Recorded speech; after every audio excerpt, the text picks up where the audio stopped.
अस्सलाम वालेकुम नाज़रीन,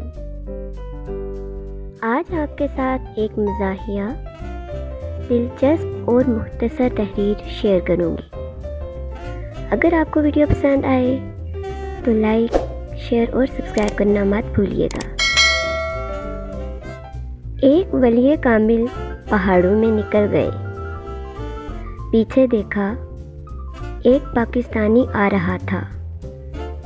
आपने पूछा, क्या चाहिए?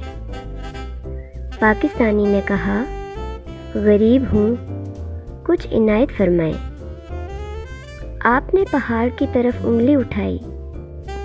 पहाड़ सोने का हो गया। आप चल पड़े। देखा, वो पाकिस्तानी फिर पीछे आ रहा था। आपने पूछा, अब क्या चाहिए?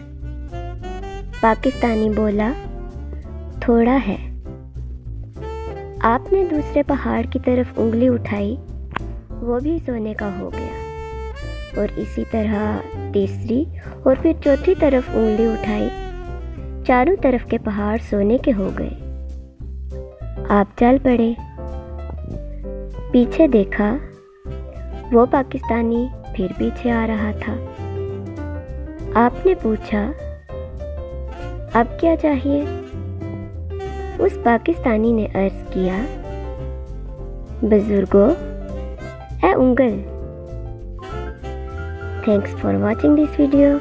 अगली वीडियो तक के लिए मुझे इजाज़त दीजिए। अल्लाह हाफिज़।